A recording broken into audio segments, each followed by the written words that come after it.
All right.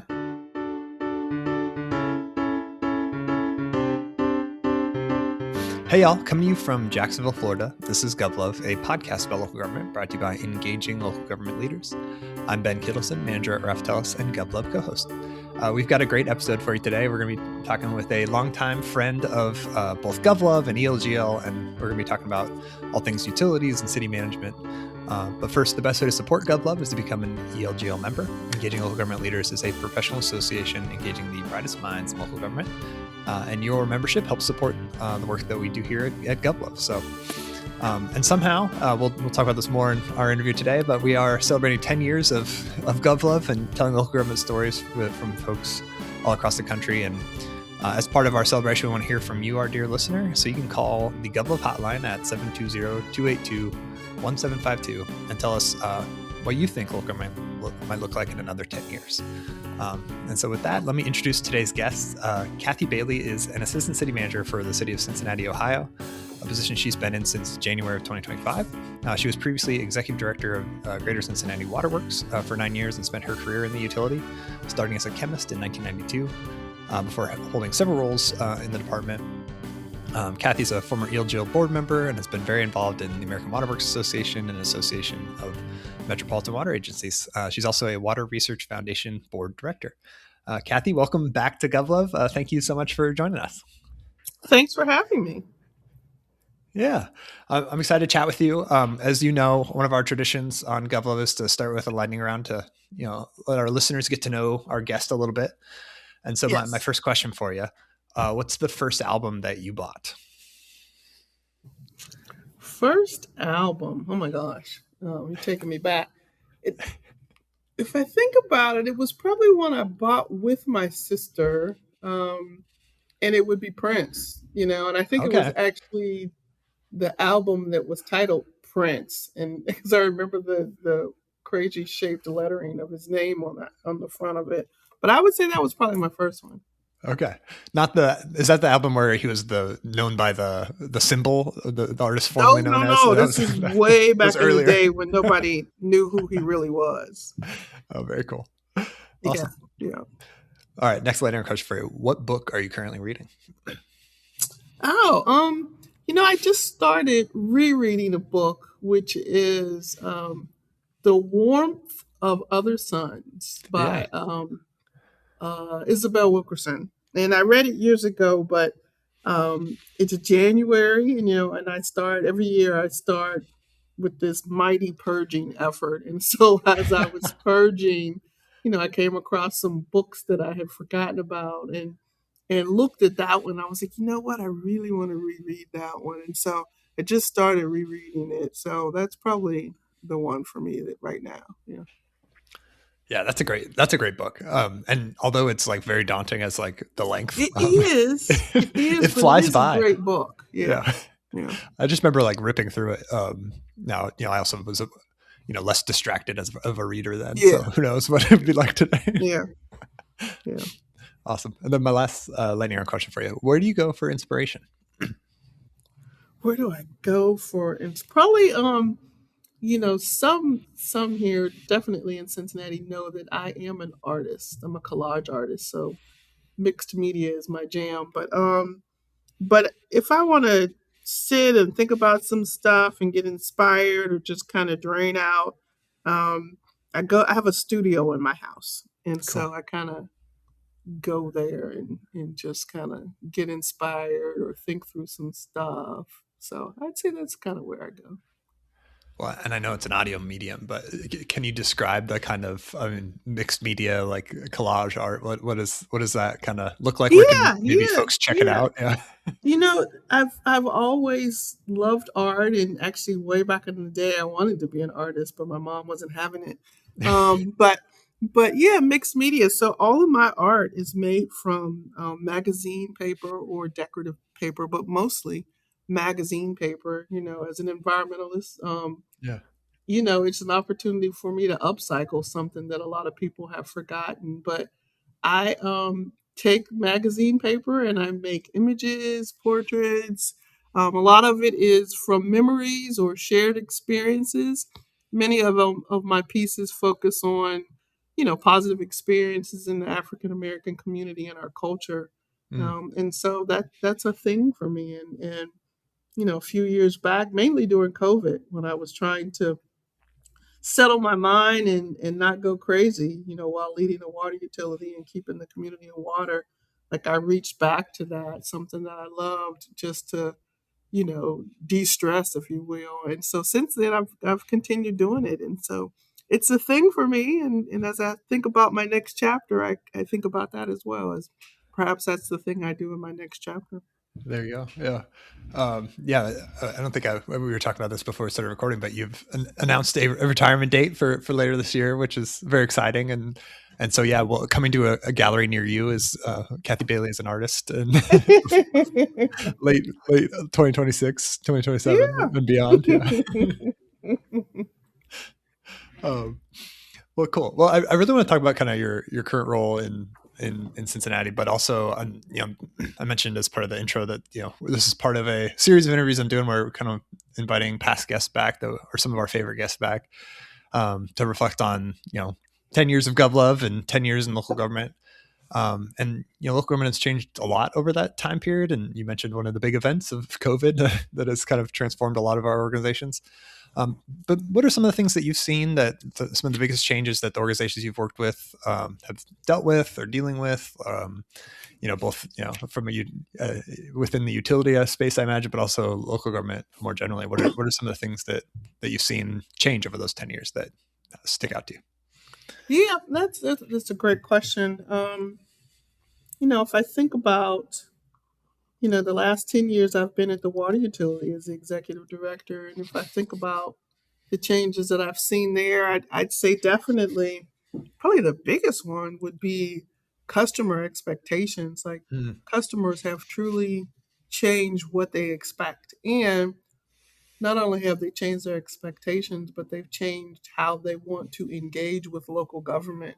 You see a lot more people who, call or show up or, come out to community events, but they also come to, city council meetings or city hall or your offices and really express, their concerns or, give you ideas, all of that. And so I think really customer expectations, and how they engage has definitely changed in the last 10 years. I would say, local government, and then speaking from the water utility as a department in local government, we definitely have changed how we interact with customers. It's, Mm. Before it used to be out of sight, out of mind, and you really didn't want to talk to customers because the majority of the time when you talk to customers, they had a problem, they had a complaint, they were fussing about something. And so we definitely have flipped that script, and we talk to more customers, we actively go out into the community, we are the community, right? And so we go out and participate in different things that are happening, but at the same time we take information out, and share that proactively, which we didn't do that, Mm. before. So I definitely have seen those things change.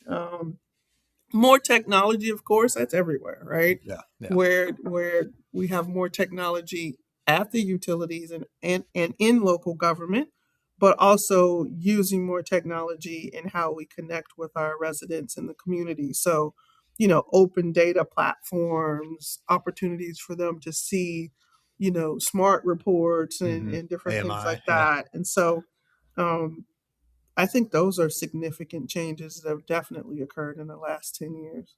Yeah.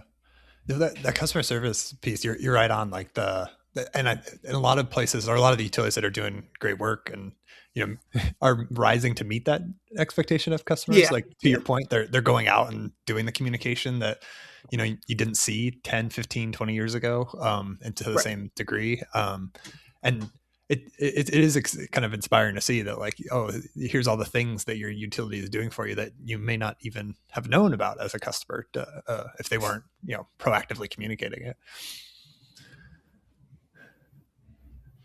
Yeah, that the technology piece is interesting too. I don't know how you've seen. I'm sure.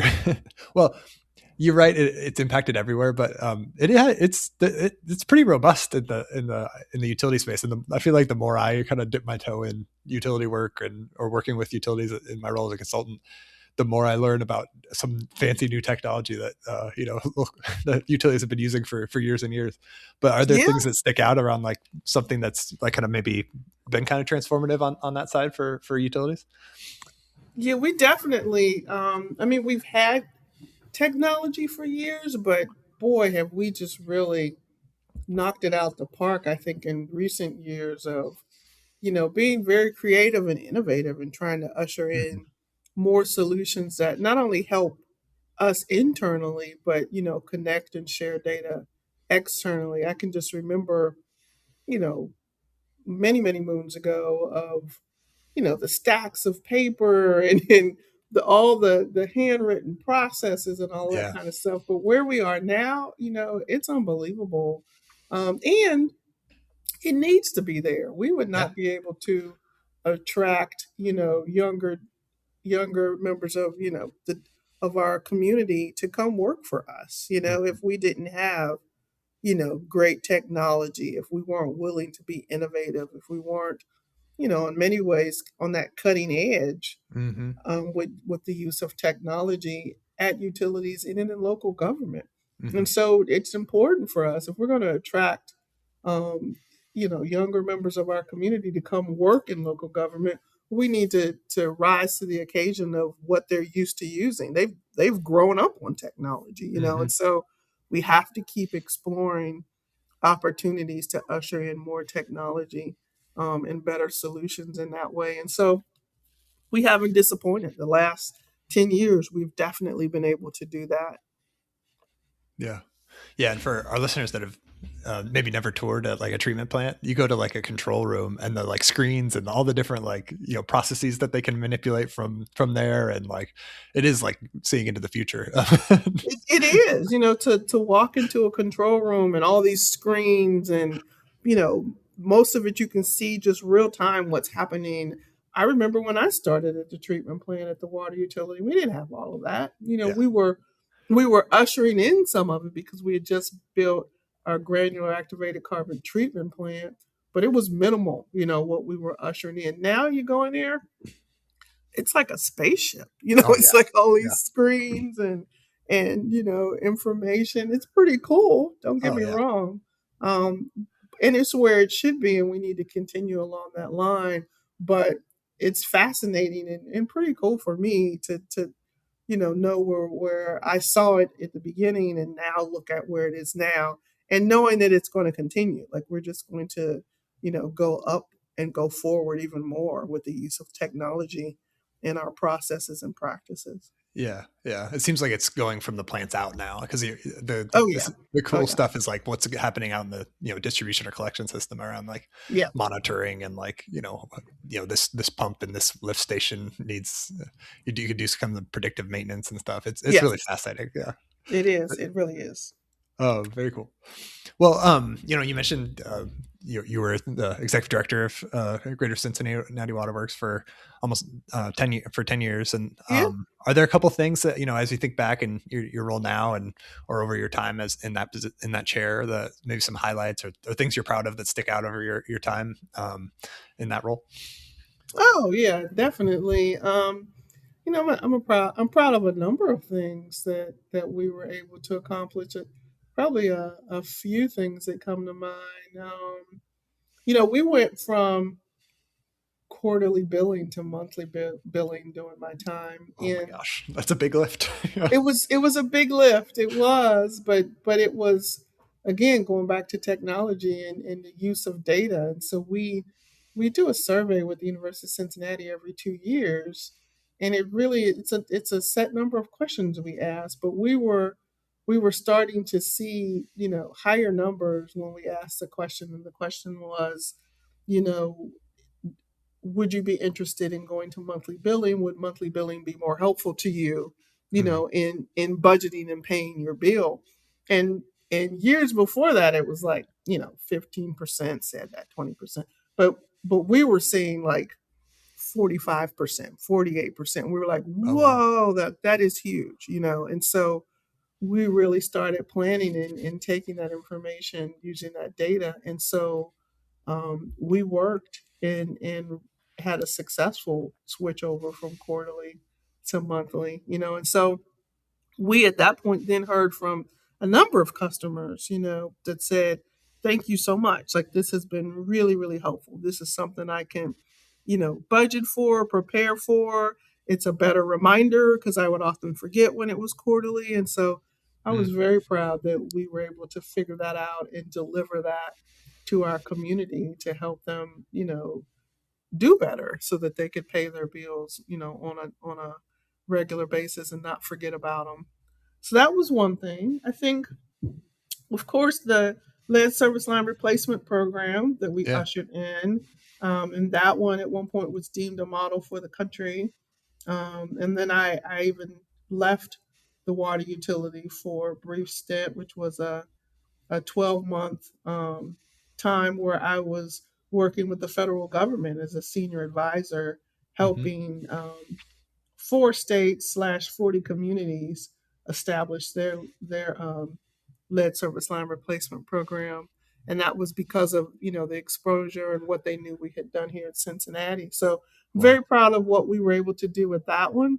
That one, was a twofold, and it was something that was an eye opener for me, and that was tier one of that program, and that was an opportunity for us to educate the community about the risk of lead in drinking water. But the big thing that occurred when we did that was we started a speakers bureau and we went out into the community, and it was 50 or so of us, and we would go out on a monthly basis to their community council meetings. But we started to really, really learn the characteristics of our 52 neighborhoods here in Cincinnati, which Mm, then allowed us to come back and have some really rich conversations about how we could better serve, the different groups within our community. And so that was a big piece that was really a side benefit, if you will, because we yeah. were establishing the lead service line replacement program, but then we got this bonus, right?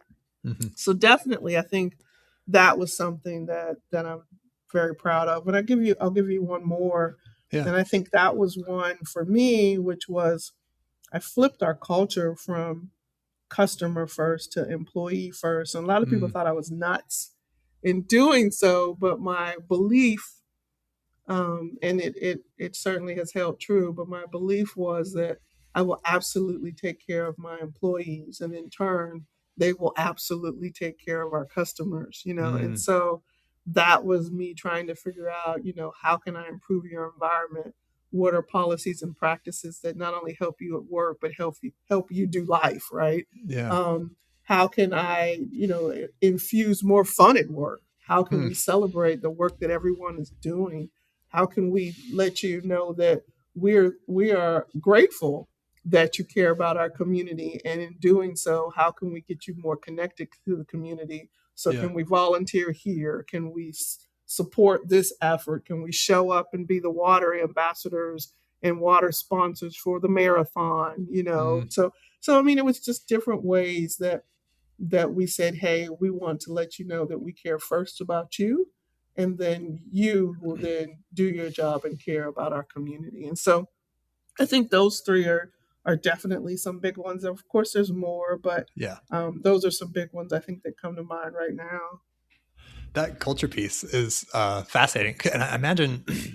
I'm curious. What were some of the ways that you were able to turn that around, and some of the strategies that you guys use? Because I would imagine, sitting from the outside, like, first it's a big organization, and it's a lot of field based folks that are like out in the community, out on job sites, and so it's not like you can just have a I don't know, a monthly get together, or maybe you Yeah, can, but it's a little more challenging than like an office space, yeah, but it was team. it was it was some small things, like just evaluating, okay, when's the last time we updated our uniform policies? And are Mm, we giving you enough money for the allotment that you need to do your the job? boot allowance, yeah, yeah.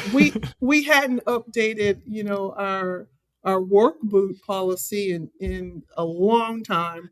And so Hmm. we found out that they actually had to supplement the amount of money we gave them for their boots because it wasn't enough when they went to purchase their boots. It was like, are Hmm. you kidding me? Yeah. So it was little things like that. But then we also started something that's called GCWW Week, so Greater Cincinnati Waterworks Week. And for the whole week, like it's a party. Now we're working, I don't want anybody to think we're not working. But during that week, it is the steering committee cooking a meal for every single one of our employees. For those that go out early in the morning, we are cooking breakfast. For those that are in the building later on in the day, we're probably on a grill and grilling out, for a Hmm. lunch experience. It's competitions with all the 8 divisions where we're doing Family Feud. It's some giveaways. It's some chili cook-offs. It's that kind of stuff. And then Yeah. here in the city, we struggle as an NFL team, but we also still believe in our team. So when the Bengal season starts, we start what I call progressive tailgating at work. And what it looks like is every division picks a theme, and by the time we start in the first week, by the time we get to the Super Bowl, we've decorated our areas in that theme just to celebrate and connect with the community and support our team. And so those are things that in no way block our work. We're still very productive, Hmm. but it allows us to infuse more fun at work, take care of ourselves, recognize when we need things like the boot example I gave you, Yeah. and then we run after those things to let you know, hey, we want you to have everything that you need so that you can be your best and you can be successful, not just for us, but for yourself, And so we just really started looking at our policies and practices and making sure that they were modernized. And in many Hmm. cases, they weren't.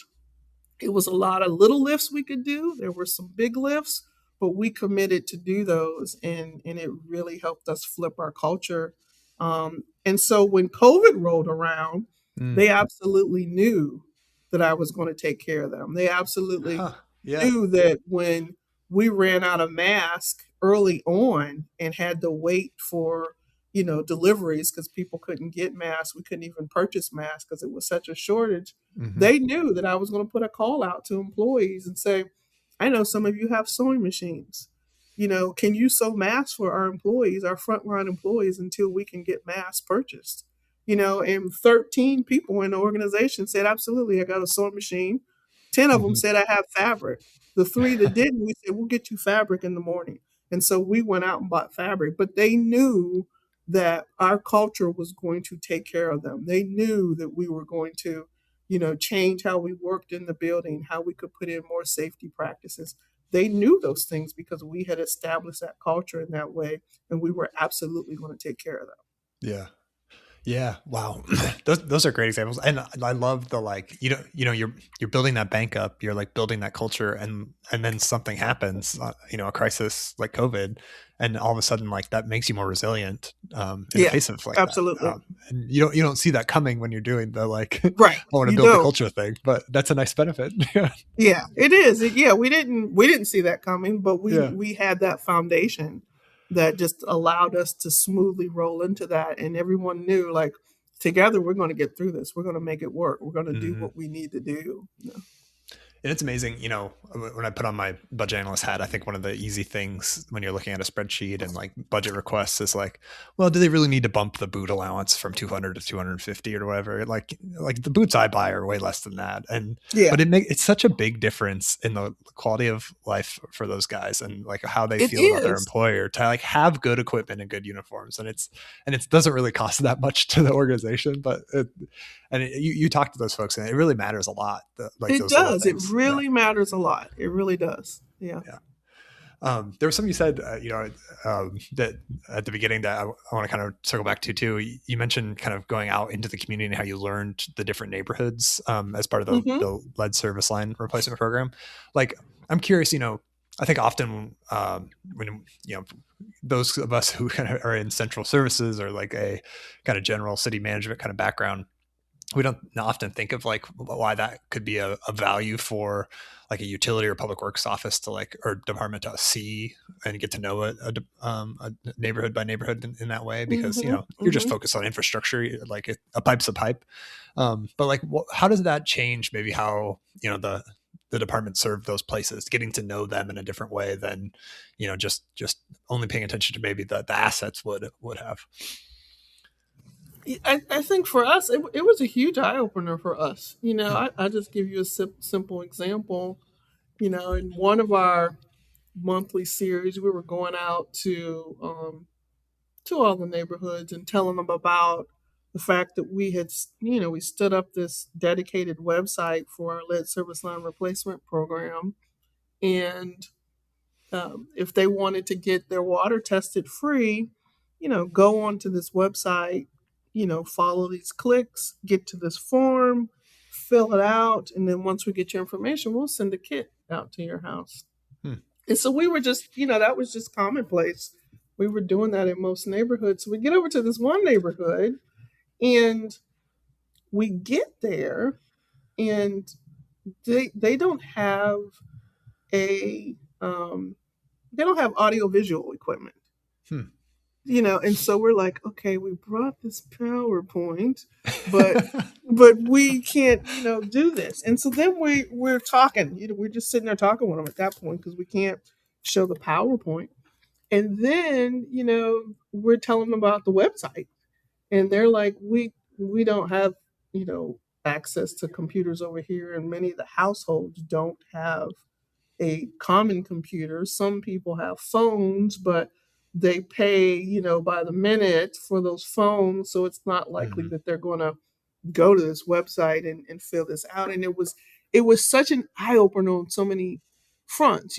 We just assumed Yeah. that this rec center that we were going to be in had the equipment we needed. We assumed that once we told them what, we expected they could do, they'd be able to do it. We also went to another neighborhood and we got there, and the majority of the people that attended were Spanish speaking. And luckily with that one, we had partnered with another group who assumed that, and they came with a translator that helped us. But Hmm. here we were in these communities making assumptions that were very general across all 52 neighborhoods. And I remember leaving the one meeting where they didn't have the AV equipment and was like, holy crap, like we are showing up for our community and we are just missing the Yeah. opportunity to connect because we are assuming all of these crazy things. And it was at that moment we came back and we just had some real conversations Hmm. about what we were learning from one neighborhood to the next. Hmm. What did you see? What did you notice? What did you hear? Who was there? What do you know about the people? Were they warm to you? Did they expect somebody else?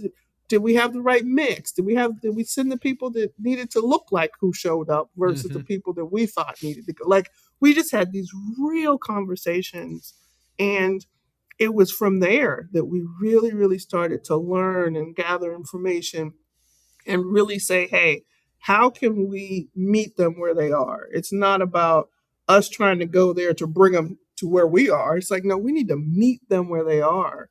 And so the next time we went back to that particular neighborhood, we went with paper.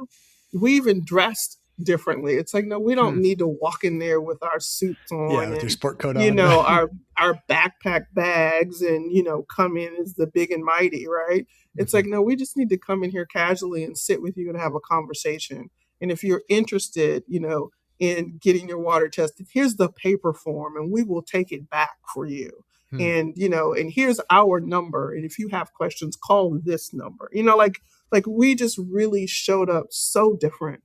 Yeah. Um, and that was a game changer for us because it was a game changer in what we learned, but then it became a game changer in when we came to the table at the water utility, how we talked about delivering solutions. It's like, we can do this thing, but it's not going to work for these four neighborhoods. Hmm. And that's a problem because we want to be inclusive of all our neighborhoods. So what are we going to do differently? And so it just allowed us to have very different, real conversations about how we showed up for our community and how we served our community. Hmm. Yeah. So yeah, you're meeting your customers where you're at in a different way for those neighborhoods in particular. Yeah, Like you can't just assume and treat them the same. yeah, You have to kind of, serve them and meet them where they're at. Yeah. Okay. yeah. That's fascinating. So then, you casually dropped the like, hey, I did a year at EPA. Hmm. So what did you? I think I can't remember the timing of it, but you might have still been on the board when that either started or I can't remember. But I'm just curious, kind of looking back on that experience. Like, what was that like? How did you? Were there kind of takeaways? Is it as big of a bureaucracy as we fear on the outside? But what Yeah, was that like?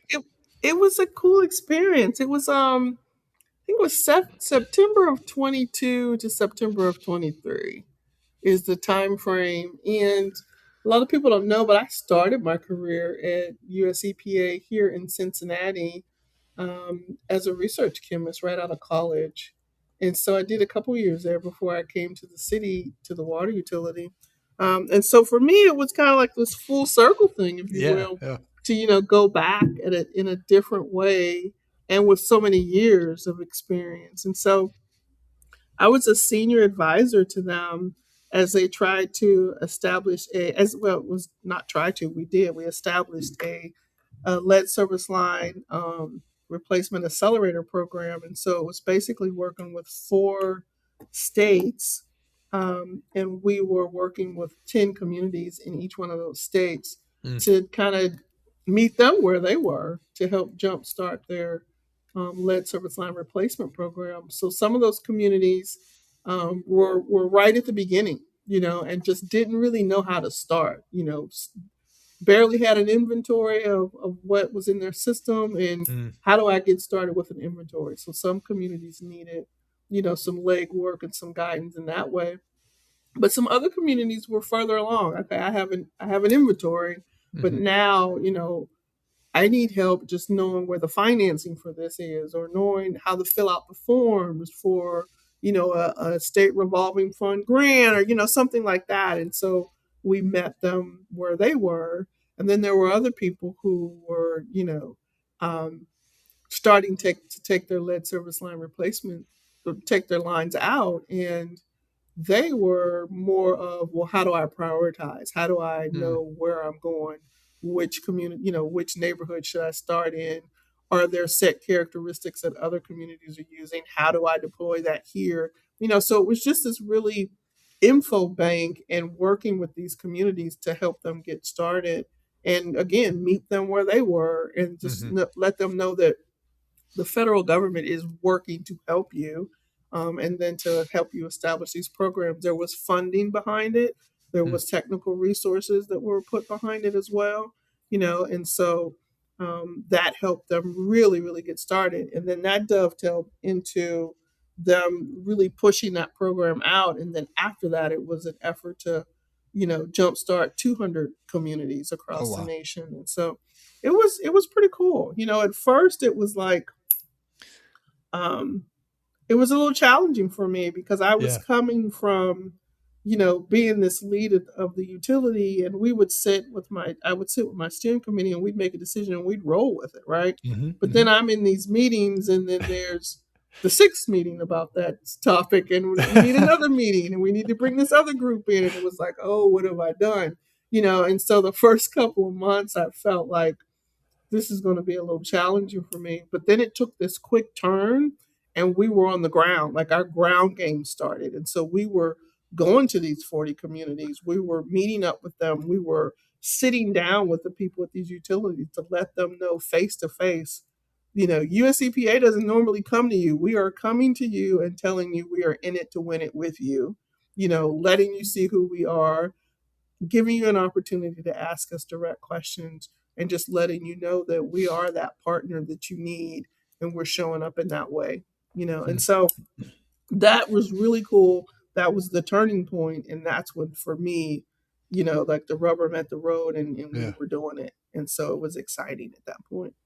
That's very exciting. Yeah. What a cool kind of way to like expand your, I don't know, horizon on the like view of like kind of the work you get to do is like rather than just this one utility, all of a sudden it's 40 at once and like Yeah, and like yeah, yeah, wow. yeah, That's very cool.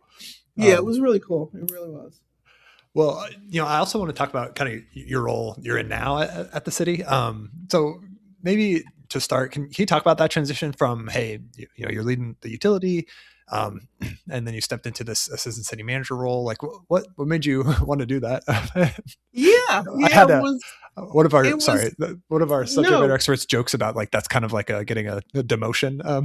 But So many people have joked that way and said, like, what in the world are you doing? Like, where did you fall and hit your head? yeah, Like, people have just joked in many ways about that. But it was interesting. I have been asked in past years, to step into this role, and even at some points to step into a city manager role. And it was not an interest of mine at all. mm, But when the city manager came to me this time, it was different.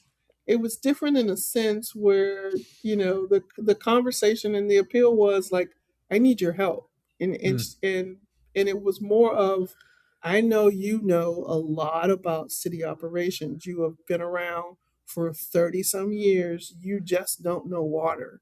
You know the city, many of the other departments.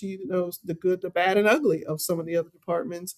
And basically her appeal was, like, I need an operations person. I need somebody that can help me with some of these other challenges that we're having in some of the other departments. And so that was her appeal.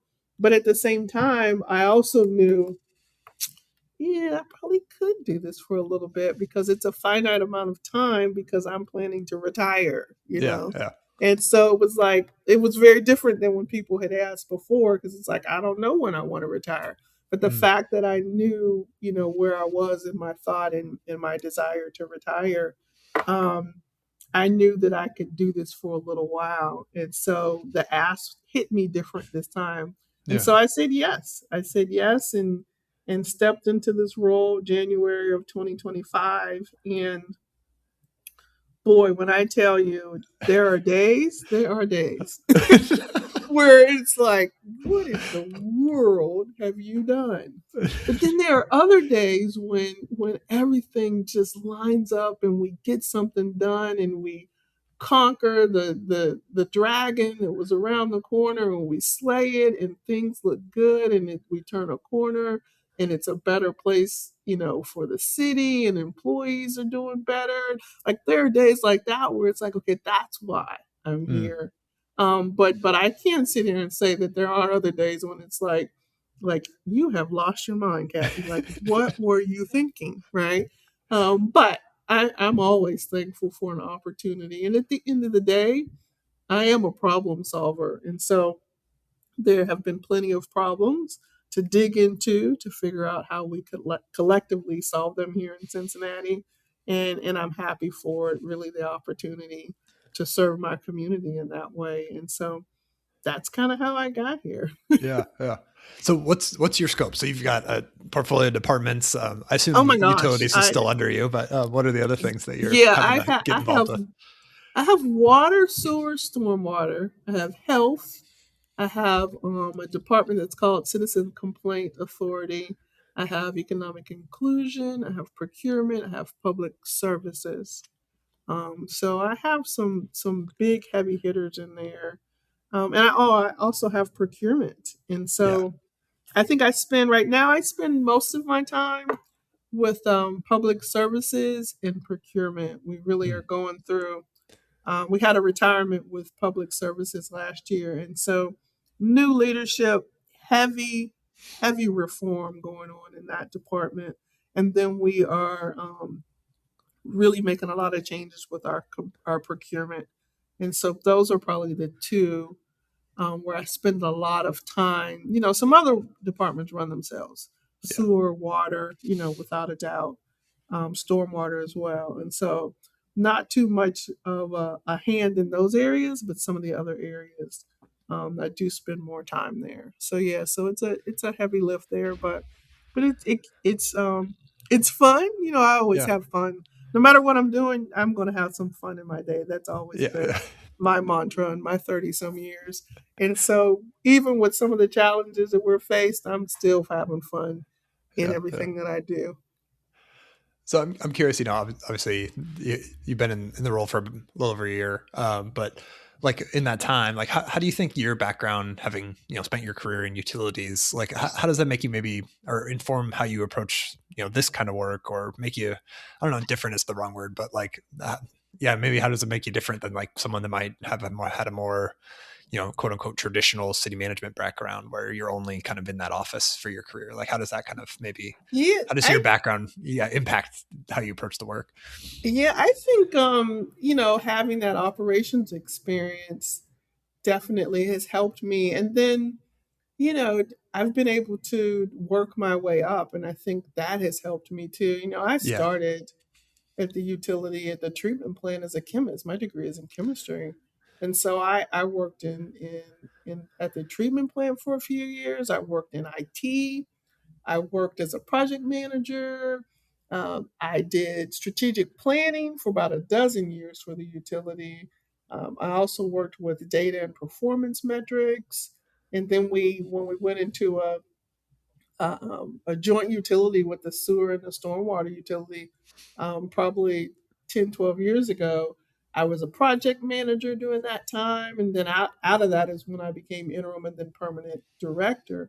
And so Hmm. I've had all these different experiences, which at the time, I did not know that I would certainly come to this point in my career, nor did I know that I would even reach and be an executive director. Because at the Hmm. time when I started my career, there weren't directors that looked like me. Certainly not a Yeah. lot of women directors, and definitely not African American directors. And so that was really not something that I saw as a possibility. But I would say of all the jobs that I've had over the years, the one job I think that really has been helpful here is when I was the help desk administrator. So I was Yeah. an IT help desk administrator, and it was at the time when we were ushering in a lot of computers, a computer on everyone's desk, and software all over the place.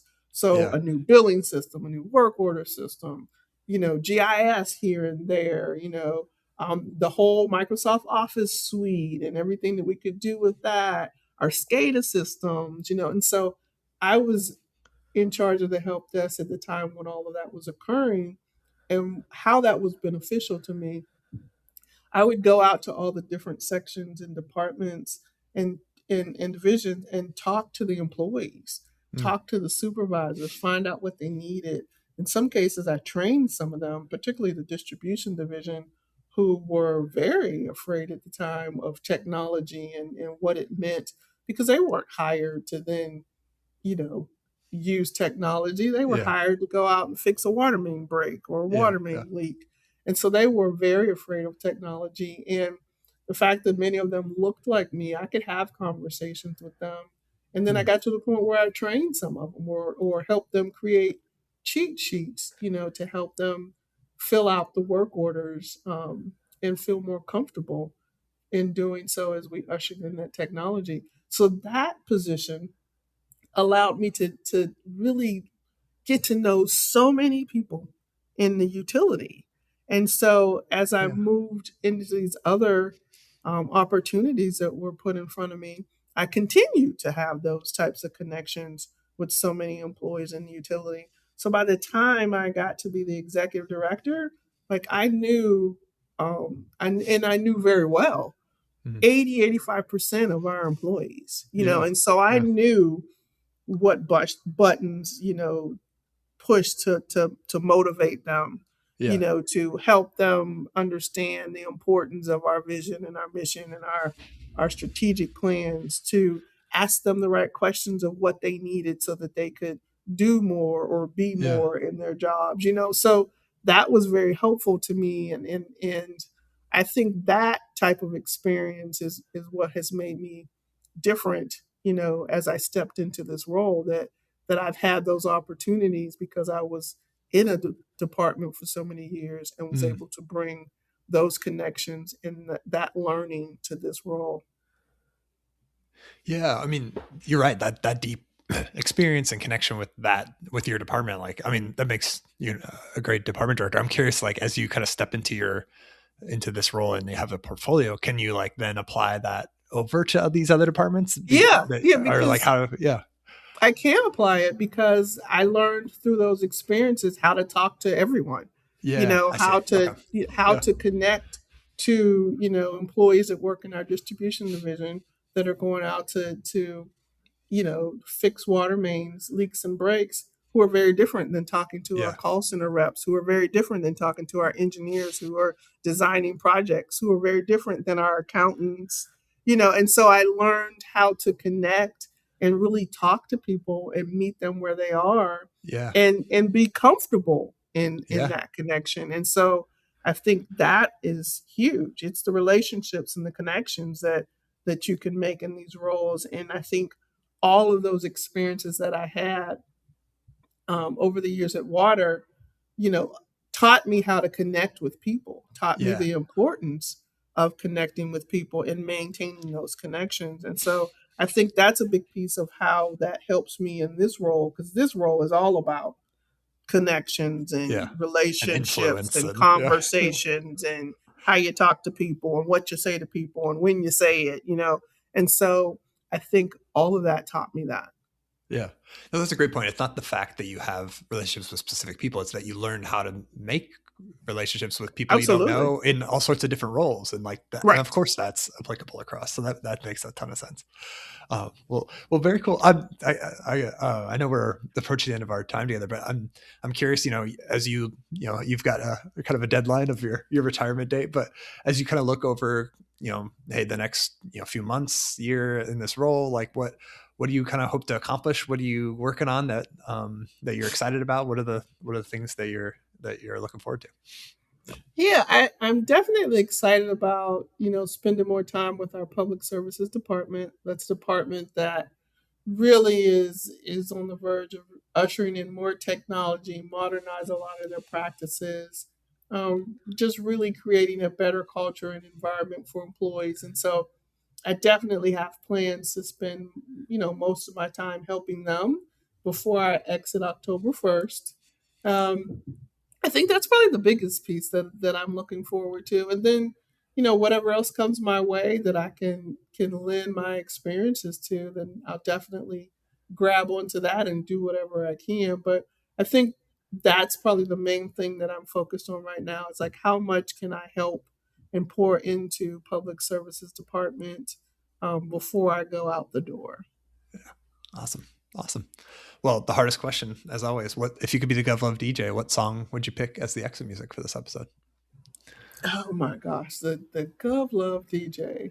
I remember that. Um, oh, you know what? I heard a song this morning that I had not heard in I don't know when, and I think that might be the song because it made me laugh out loud in my car. And it was a particular line at the end of the song. I hope I remember it right. But it was like, what did it say? Like, just a dream. Hold on, just a dream. I have to sing it in my head because I'm not singing it so you can hear me. Just a dream and the wind to carry me, and Oh, soon I will be free. And that is from Sailing by Christopher Cross. And it made me laugh out loud because it related to me in my retirement because I said, and soon I will be free. I love that. That's perfect, Cathy. Oh my gosh. Well, that for our listeners, that is our episode for today. Cathy, thank you so much for coming on and chat with me. It's great to Thank you catch again up. for having me, Ben. Yeah.